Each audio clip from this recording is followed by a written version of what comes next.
이번 시간에는 기계공작법의 마지막 시간입니다.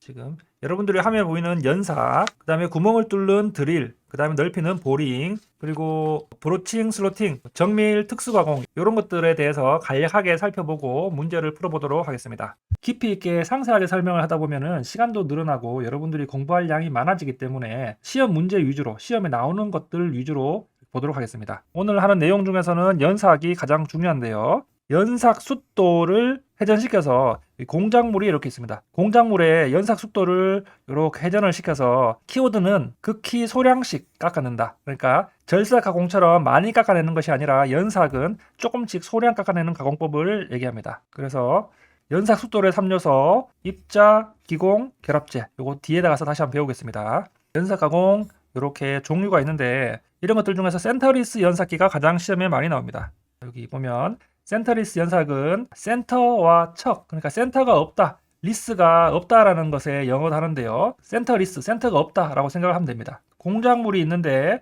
여기 왼쪽에는 숫돌, 오른쪽에는 조정 숫돌로 해서 지지대로 고정을 해서 이런 식으로 연삭을 하는 방법이다 생각을 하면 되겠고, 여기 센터리스의 장점과 단점이 나옵니다. 그래서 이런 것들이 시험 문제에 많이 나옵니다. 대표적인 단점 먼저 살펴볼까요?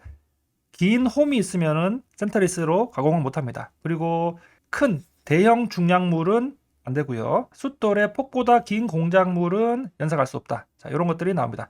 그리고 장점은 센터 구멍을 가공할 필요가 없다. 당연하죠. 센터리스니까. 그리고 가늘고 긴 공작물 연삭할 수 있다. 제일 키워드가 대량 생산이 가능하고 수명이 길다. 숙련도를 요구하지 않는다. 이런 장점이 있습니다. 그래서 센터리스에서는 통과 이송법과 전후 이송법이 있다 정도 알아두면 되겠습니다. 그리고 이 평면 연삭은 우리가 밀링 가공과 비슷한데요. 조금씩 미세 소량을 깎는다라고 생각을 하면 되겠습니다. 자, 공구 연삭은 말 그대로 공구를 깎다가 무디어지면 공구 연삭기로 공구를 연삭을 할 수 있다. 옛날에 단체 바이트, 그러니까 일체형일 때는 공구 연삭을 많이 사용했는데 요즘에는 클램프 바이트로 해서 인서트 날만 교환하면 되기 때문에 공구 연삭을 많이 하지 않는 추세이기도 합니다. 이번 연삭 속도의 3요소 입자, 결합제, 기공, 이런 입자와 입자를 연결해주는 결합제가 있고요. 그리고 입자 사이에 빈 공간인 기공이 있습니다. 결국에는 입자가 공작물을 깎습니다. 결합제는 입자들을 결합시켜주고요. 빈 공간인데 절삭한 절삭 칩이 들어갈 수 있는 곳이 되기도 합니다. 이런 연삭 숫돌의 표시법이 이런 식으로 나오는데 우리가 WA가 숫돌 입자, 60의 입도, 그 다음 K는 결합도, 조직, 결합제 이런 식으로 순서대로 나옵니다. 그래서 여러분들이 이 표시 예와 이런 것들이 어떻게 사용되는지를 다 외워야 되는데 사실 내용이 쉽지 않습니다. 그래서 하나하나 보면은 처음에 이 WA가 숫돌 입자인데 숫돌 입자도 알루미니아가 WA가 나오고요. 그 다음에 탄약 구성은 C 이런 식으로 해서 다 나온다. 숫돌 입자는 뭐 이런 특성과 용도가 있는데 이거까지 다 외우려고 하면 여러분들이 기능사 수준에서 공부를 할 때 조금 양이 많아집니다. 그래서 이 WA가 제일 앞에 나오는 것은 숫돌 입자의 정도다 정도만 알아두고 넘어가면 됩니다. 입도도 입자의 크기를 나타내는 것으로 뭐 24 이하는 거칠고 뭐 2500 정도는 매우 고운 것이다 이렇게 해서 나오는데 넘어가도록 하겠습니다. 뭐 결합도, 조직, 결합제 이렇게 있는데 결합제만 체크하겠습니다. 결합제는 기호가 V가 비트리파이트 정도만 체크를 해보고 가겠습니다. 그리고 연사수 조건 이것은 저희가 원주 속도와 회전수 구하는 공식은 많이 했기 때문에 넘어가도록 하겠습니다. 자, 이것도 굉장히 중요한 공식입니다. 그 다음에 연삭수돌이 가공을 많이 하게 되면 결국에는 연삭수돌이 무디어집니다.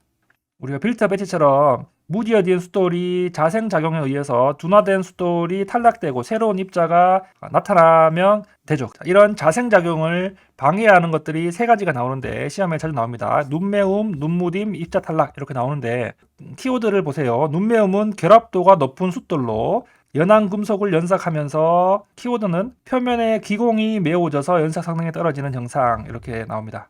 그다음에 눈매움은 결합도가 필요 이상으로 높을 경우에 숫돌 입자가 마모되어서 이 마모된 숫돌 입자가 탈락이 돼야 되는데 탈락되지 않고 둔화되는 현상을 눈무딤이라고 하고요. 입자 탈락은 말 그대로 입자가 탈락이 되는 현상을 입자 탈락이라고 합니다. 그래서 이 세 가지가 나옵니다. 연삭 숫돌의 수정 요인. 연삭 숫돌이 수정을 하려고 하면 이 드레싱과 트루잉이 나오는데 간단하게 살펴보도록 하겠습니다. 그래서 이런 정에 두 가지가 있다 정도 알아보고 문제 살펴보도록 하겠습니다. 연사 가공의 특징, 올바르지 않은 것. 자, 나머지 읽어보면서 정리를 하고요. 단단한 재료는 가공이 곤란하다. 단단해도 연사 가공의 숫도를 더 단단한 재료를 사용하면 되니까 정답은 1번이 되겠습니다. 가장 매끄럽게 가공할 수 있는 것은 연사학이 되겠습니다. 나머지는 선반, 밀링, 드릴 이런 것들은 물론 공구를 어떻게 사용하냐에 따라 틀리겠지만 연사기 소량으로 깎아내기 때문에 가장 정밀하게 깎을 수가 있다. 금형 부품과 같이 복잡한 형상을 고정밀도로 가공할 수 있는 연삭은 성형 연삭기다. 센터리스 연삭에서 조종 숫돌의 역할은 회전과 이송 이렇게 나옵니다. 아래쪽에 센터리스 연삭 한번 읽어보시기 바랍니다. 센터리스 연삭은 시험에 자주 나온다고 했습니다. 조종 숫돌의 역할로 옳은 것은 회전과 이송. 자, 이렇게 숫돌 바퀴에서 두 번째 60이 나타내는 것. WA는 숫돌 입자가 되겠고요. 60은 조직이 나옵니다. 이런 식으로 제일 앞에는 숫돌 입자, 두 번째는 입도, 결합도, 조직, 결합제, 형상 이렇게 나오니까 이런 것들이 있다 정도만 체크를 하도록 하겠습니다. 7번에 이건 특수가공인데요. 연사숫돌에 압력을 가하면서 매우 작고 빠른 진동, 자, 이런 것들은 슈퍼 피니싱이라고 합니다. 이것은 뒤쪽에서 조금 더 살펴보도록 하겠습니다. 8번 결합제에서 이런 식으로 문제가 나올 수 있습니다. 자, 저희는 비트리파이트 이거 하나만 봤는데 이렇게 정답은 1번 되겠고요. B는 레지노이드인데요. 요거까지는 몰라도 됩니다. 그래서 결합제가 있다. 결합제를 이렇게 여러 가지 영어로 표시를 할 수 있다. 조정 숫돌의 기능은 회전과 이송이 되겠고요. 랩핑 작업 나오는데 랩핑과 슈퍼 피니싱, 아까 전에 슈퍼 피니싱 문제가 나왔죠. 그래서 랩핑 작업에서의 랩제 요거도 조금 어려운 문제입니다. 흑연가루가 정답이 됩니다. 그래서 그냥 눈으로만 한번 체크해 주시고요. 11번도 연삭에서 결합도가 높은 숫돌을 사용해야 할 때는 저촉 면적이 작을 때 이렇게 눈으로 한번 익혀두시기 바랍니다. 무딤 현상이 발생했을 때 숫돌을 수정하는 작업은 드레싱. 여기 13번도 마찬가지 8번처럼 기호가 틀린 것은 이렇게 나옵니다. 정답은 4번 되겠고요. R 아까 전에 나온 고무가 되겠죠. 숫돌 바퀴 회전수 나옵니다. V는 1000분의 파이 d n에서 여기 회전수 n을 구하는 공식이죠. 회전수 n은 1000v 나누기 파이 d 이렇게 적어주세요. 그래서 1000 곱하기 v가 얼마입니까? 여기서 회전속도는 1500 나오죠. 1500이고요. 그 다음에 파이가 3.14 나오고요. d는 지름이 300mm. 이 d는 공작물의 지름이기 때문에 여기 300과 200이 나오는데 그래서 200 이렇게 계산을 하면 이렇게 계산을 해보면은 2388 정도가 나옵니다. 그런데 문제에 보면 2388이 없죠. 다시 한번 문제를 보도록 하겠습니다. 원통 연삭 작업에서 지름이 300mm인 연삭 숫돌 이렇게 나왔기 때문에 여기 D 값에서 200이 아니라 여기 300을 넣고 계산을 해보겠습니다. 이렇게 해서 계산을 하면은 계산 결과 값이 n은 1000 곱하기 1500이 되고요. 그 다음에 파이가 3.14 곱하기 300을 계산을 하게 되면은 자, 이것은 1591 정도 값이 나옵니다. 정답은 2번이 되겠고요. 여러분들이 이 보기를 하나하나씩 넣어놓고 계산을 하면 되는데 여기 문제의 조건들을 잘 봐야 됩니다. 그래서 원통 연삭 작업에서 지름이 300mm인 연삭 숫돌, 여기 숫돌 바퀴의 회전수를 구하기 때문에 이런 것들을 계산을 해보면 되겠습니다. 원통의 외경을 연삭하는 방법, 플랜지 컷 방식, 연삭 숫돌을 검사 방법이 종류가 아닌 것, 일반적인 검사 방법이 아니기 때문에 음양, 회전, 균형 이것들은 다 우리가 눈으로, 귀로 이렇게 들을 수 있는데 초음파 검사는 장비를 가지고 와야 되기 때문에 정답은 1번이 되겠고요. 숫돌의 구성 상요소가 아닌 것은 정답은 별상류. 연삭 숫돌의 회전 운동과 공전 운동을 동시에 진행하는 연삭 방법은 유성형 연삭 방법. 그리고 이 60 두 번째 것은 입도가 되겠고요. 숫돌 입자 공작물이 연삭 작용과 전해 작용을 동시에 작용한다. 전해가 나왔으니까 전해 연삭 고르면 되겠고요. 연삭 입자의 수는 조직입니다. 조밀 정도는 조직이다. 그래서 이런 식으로 연삭의 시험 문제가 나오는데 여러분들이 반복해서 문제를 통해서 먼저 어떤 문제가 주로 나오는지 익히면 좋을 것 같습니다. 다음 페이지 드릴하고 보링 가공 나오는데요. 요 그림 6가지를 먼저 보도록 하겠습니다. 드릴은 구멍을 뚫는 겁니다. 일단 모든 것은 드릴로 구멍을 뚫고 난 다음에 리머라는 공구를 사용해서 정밀하게 다듬는다. 이것은 리밍이 되겠습니다. 리밍은 구멍을 정밀하게 다듬는 것. 그 다음에 여기 탭 나오는데 이 탭핑은 드릴로 구멍을 뚫고 난 다음에 합니다. 탭이라는 공구로 인해서 암나사를 내는 것. 안쪽에 암나사를 이렇게 내는 것을 탭핑이라고 합니다. 보링은 구멍을 넓히기 위한 작업을 보링이라고 합니다. 그 다음에 스포 페이싱과 카운터 보링 두 개를 구별을 해야 되는데, 스포 페이싱은 이렇게 나온 것이고요. 카운터 보링은 이렇게 나온 겁니다. 스포 페이싱은 나중에 볼트를 넣었을 때 볼트의 머리 부분이 이렇게 나오게 되겠죠. 근데 카운터 보링은 이런 식으로 머리가 나오지 않습니다. 스포 페이싱과 카운터 보링의 차이점, 그림으로 비교를 하시면 되겠습니다. 카운터 싱킹은 마지막으로 접시머리 나사가 들어가기 때문에 이런 식으로 이렇게 약간 원뿔 자리를 만들어줍니다. 그래서 이런 6개의 가공의 종류 이해하면 될 것 같습니다. 다음에도 뭐 머신의 종류가 있는데 이렇게 4가지가 나옵니다. 이거 문제를 통해서 살펴보도록 하고요. 드릴의 날끝의 표준 각도는 118도입니다. 그래서 이런 것들, 좀 연한 재료면은 각도가 낮아지고요. 단단한 재료면 각도가 높아지면 된다. 그리고 드릴의 절삭 조건도 절삭 속도와 회전수는 동일한 공식이 나오고, 탭 가공은 암나사를 만드는 가공인데요. 예를 들어서 암나사에 바깥 지름이 8mm인 탭을 만들고 싶다. 8mm의 피치 값이 1mm라고 하겠습니다. 뒤쪽에 나오는 것이 피치 값이라고 했죠. 먼저 이렇게 7mm의 구멍을 먼저 가공을 해야 됩니다. 자, 이것이 나오는 공식이 이건데요. 어렵게 생각하지 마시고 드릴 구멍의 지름, 드릴 구멍은 7mm를 가공을 하게 되면은 나사의 암지름이 8mm고요. 피치 값을 1mm 빼준다라고 생각을 하면 되겠습니다. 그래서 이 문제를 보면 그렇게 어렵지 않으니까 문제를 보면서 이해를 하도록 하겠습니다. 먼저 7mm짜리인 구멍을 만들어주고 탭을 만들어준다라고 생각을 하면 되겠습니다. 보링은 아까 전에 살펴본 대로 구멍을 좀 더 넓혀주거나 표면 거치기를 좋게 해주는 것을 보링 머신이라고 한다. 문제 살펴볼까요? 자, 여기 드릴 구멍의 지름은 보통 몇 mm로 하는가 이렇게 나오는데, 그냥 14와 2가 나왔기 때문에 14에서 2 빼주면은 12mm가 나옵니다. 무슨 말이냐 하면은 여기서 12mm의 구멍을 뚫어주고 그 14mm짜리 탭핑 나사를 해서 가공을 하게 되면은 여기에 암나사가 나서 결국에는 M12의 피치 값이 2mm인 이런 나사가 가공된다라고 생각을 하면 되겠습니다. M10 곱하기 1.5에서 드릴 작업의 기초구멍은 10mm에서 탭 값 1.5를 뺀 8.5 이런 간단한 계산으로 구할 수가 있고요. 자, 보링 머신의 종류를 구하는 건데, 자, 이것은 코어 보링 머신 이렇게 한번 체크해 보시기 바랍니다. 이것도 보링 머신의 종류인데 이것은 정밀 보링 머신, 이렇게 한번 여러분들이 정리를 하시면 좋겠습니다. 수나사를 사용하는 공구는 다이스라고 하고요. 암나사를 가공하는 공구를 탭핑이라고 합니다. 그래서 암나사와 수나사에 가공하는 공구 비교해서 체크를 하면 됩니다. 작업대 위에 설치한다 이러면 탁상 드릴 머신이 됩니다. 키워드는 소형 되겠고요. 자, 일반적인 보링 머신에서 작업할 수 없는 것, 여기서 널링은 우리가 선반 작업에서 이렇게 했죠. 그 다음에 뒤쪽에서 문제가 몇 개 비슷한 게 나오던데, 13번에 보링 머신은 이미 뚫은 구멍을 넓히거나 정밀한 치수로 넓히는 작업, 이것은 보링바, 보링 키워드 살펴보면 되겠고요. 자, 여기서 보링 머신의 종류에서 보면 지그 보링 머신인데, 보링 머신도 한 번씩 이렇게 체크해 보면 되겠습니다. 11번에 보통 보링 머신을 분류한 것으로 틀린 것 이렇게 나오는데, 문제와 답만 이렇게 체크하고 넘어가면 될 것 같습니다. 8번에 볼트의 머리가 조립 부분 밖으로 나오지 않을 때는 육각 구멍붙이 볼트를 사용합니다. 그래서 위쪽에 볼트 위쪽에 보면 이렇게 육각형으로 생겼다고 해서 육각 구멍붙이 볼트가 되고요. 카운터 보호로 이렇게 가공을 해서 이 구멍의 머리가 튀어져 나오지 않도록 육각형의 L렌치로 주었다가 풀었다가 할 수 있는 그런 볼트가 되겠습니다. 드릴 머신의 가공 종류가 틀린 것은 슬로팅은 아닙니다. 그래서 리밍, 탭핑, 스포 페이싱 이렇게 있었죠. 드릴에서 마찰을 줄이기 위해 절삭날 면에 부여하는 각은 날 여유각 이렇게 되겠습니다. 정밀 보링 머신의 특성에 대한 설명으로 틀린 것은 여기 정밀 보링 머신인데 진직도가 높으나 진원도가 낮다. 좀 틀린 말이 되겠죠.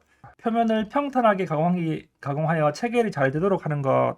여기 스포 페이싱은 살짝만 가공을 해서 볼트가 너트의 머리가 이렇게 튀어져 나온다라고 했습니다. 16번과 17번 여기 소요되는 시간 이렇게 나오는데, 저희가 선반에서도 살펴본 것처럼 이렇게 소요되는 시간 1회 가공할 때 소요되는 시간 T는 NS분의 L 이렇게 나옵니다. N은 회전수, 이성값, L은 길이 이렇게 나옵니다. 길이가 문제에서 50mm 나왔고요. 50 나누기 N은 회전수 RPM이 300 이렇게 나왔네요. 300 곱하기 S가 이성값이 0.3 이렇게 나왔습니다. 그래서 이것은 50 나누기 90 이렇게 되겠죠. 그러면 0.555 이렇게 나옵니다. 이 단위가 0.55분 이렇게 나오는데요. 이것을 초로 나왔기 때문에 0.555에서 초를 60을 곱해주면은 대략 33.3초 이렇게 나옵니다. 그래서 정답은 2번 되겠습니다. 17번 생각하도록 하겠습니다. 17번도 동일한 문제니까 여러분들이 한번 풀어보시기 바랍니다. 18번에 드릴의 파손 원인이 아닌 것은 날끝 각도가 표준으로 되었을 때 표준이 118도인데 당연히 파손 원인이 아니겠죠. 보링 머신에서 할 수 없는 것. 3번 기어 가공은 기어 전용기를 사용해야 되고요. 소형이다. 탁상 드릴 머신. 여기 여러 개의 드릴 동시에 구동한다. 이것은 축이 여러 개다 라고 나오면 되겠습니다. 구멍에 앞나사를 가공한다. 태핑. 아까 전에 수나사는 다이스, 앞나사는 태핑. 단단하면은 산다 각도. 기준이 118도인데요. 연하면은 각도를 줄인다. 이렇게 개념을 잡으면 되겠습니다. 브로칭, 슬로터, 기어 이렇게 나오는데 간단하게 알아보겠습니다. 브로칭 가공은 브로치라는 절삭 공구를 사용하여서 공작물의 내경이나 외경의 형상에 필요한 형상의 부품을 가공하는 절삭 방법 이렇게 나오는데 이런 것들이 브로치다. 그래서 여러분들 부모님의 브로칭이라고 해서 보석 같은 것을 가공할 때 이렇게 사용한다라고 생각하면 되겠습니다. 자, 쉐이퍼와 플레이너를 비교해서 구분을 하면 되는데 자, 쉐이퍼는 평면을 가공하는 공작기계 그리고 되돌아올 때 빨리 움직이는 급속 귀환 장치가 달려있다. 자, 플레이너는 쉐이퍼가 세로 방향으로 길이 방향 세로 방향으로 장착이 되어 있다. 자, 그리고 기어 가공에는 시험에 자주 나오는 것들이 기어 가공을 하는 방법 정도만 알아두면 되겠습니다.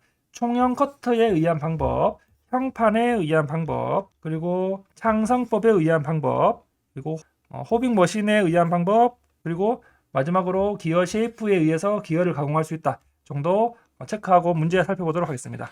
다수의 절삭날로 1회 행정으로 구멍의 내면 혹은 외면을 가공하는 방법 브로칭의 정의였습니다. 공구와 가공물의 상대 운동과 오음과 오음 기어의 관계로 기어의 호빙 머신 이렇게 나옵니다.